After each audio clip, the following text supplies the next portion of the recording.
Hello students. So we have studied this chapter water a precious resource. Today we are going to summarize this chapter. What we have studied in this chapter. Okay. So on the first day of this chapter, that is the first class in which we have studied about forms of water. So there are three forms of water, that is solid, liquid and the gaseous form. Solid in the form of glaciers, icebergs, snow, hail, frost, etc. But in the form of liquid, you will see in the form of rain, dew, clouds, water droplets are in the liquid forms of water. While in the gaseous form, water vapor, fog, steam, clouds are the gaseous forms of water. Change in the state of water also we have studied how the change in the state of water occurs from ice to the water state, from water to the steam state. So from the ice to the water state it goes when we heat this one by the melting process, and from water to the water vapor by heating process, by evaporation process, and just vice versa also. When we cool this steam, it changes into water, and when we just cool this water at 0 degrees Celsius, it changes into the form of ice. So at this ice, it just below this 0 degrees Celsius, and water from 0 to 100 degrees Celsius, and in the form of gaseous state above 100 degrees Celsius. Also we have studied about water cycle. So water cycle is a continuous circulation of water in nature. Is called water cycle, and it is also known as hydrological cycle. And also we have studied different processes involved in the water cycle, that is evaporation, transpiration, condensation, precipitation. These are the different processes involved in the water cycle.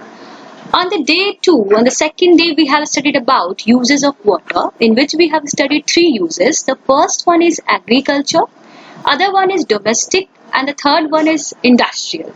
So in agricultural use, nearly 60% of the Indian population depends on agriculture for their living, while nearly 90% of all water used for irrigation purpose. Okay, and irrigation systems are necessary because the monsoon are unpredictable and the regions where cultivations completely depend on the rain. Lack of rain result in reduced yields or even total crop failure. Well, the domestic one is, that is the household use of water, that is a domestic water. It is used for preparing food, drinking, bathing, washing clothes and dishes, watering plants and etc. Also, we have seen in this domestic one how this water distribution occurs in cities by municipal corporation, and that is water treatment system in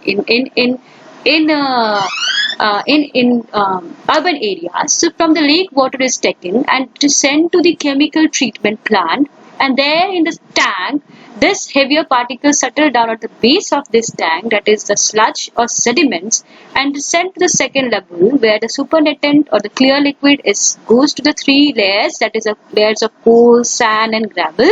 There the fine impurities get stuck in these layers, and the water passes through the pipe and just accumulated in the other tank.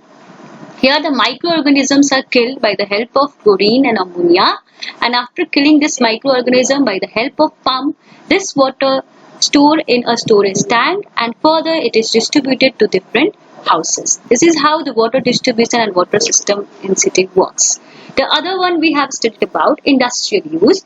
So industry depends on water at all level of production. It is used as raw material, a solvent, a coolant, a transport agent, and for generating electricity. Due to rapid industrial development, the demand for water in this area has increased in the past several years. Now, on the day third, on that day we have studied source of water. So precipitation, in the form of precipitation we get this water, and there are two main categories, that is the source of water, surface water and underground water.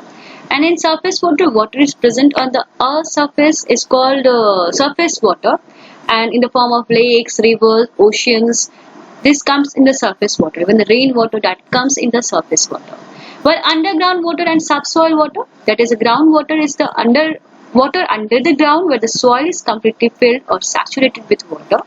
It is also known as aquifer, and we have studied about how this formation of spring occurs. This thing we have studied in underground water and subsoil water. On day 4, we have studied about natural distribution of water in India. Water availability in India depends greatly on the seasonal monsoons. The monsoons bring heavy rain over the most of the country between June and October.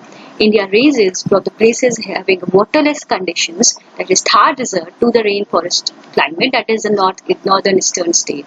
In the northern half of the country sees greater extreme in the rainfall. I have shared one map also of the annual rainfall map that is there in the video. And other thing we have studied about scarcity of water. Scarcity of water is defined as situation where there is insufficient water to satisfy normal requirements. And we have also studied what are the different factors which affects the this scarcity of water, which affects the water availability. On day 5, we have a study about effect of water scarcity on plants, where we have seen that if water is important for the plant growth, its deficiency weakens the plant. When the plants do not get sufficient water, they do not grow their expected height, have reduced photosynthetic activity, and much less harvest than expected. Without enough water, plant will also be susceptible to disease, which can eventually lead to the death of the plant. Now, other thing we have studied about conservation of water, in which we have studied these points that household can save the water by fixing leaks and dripping taps. Recycling of water is very important. A lot of water is lost during flood. By improving the methods of irrigating the fields, rainwater harvesting systems.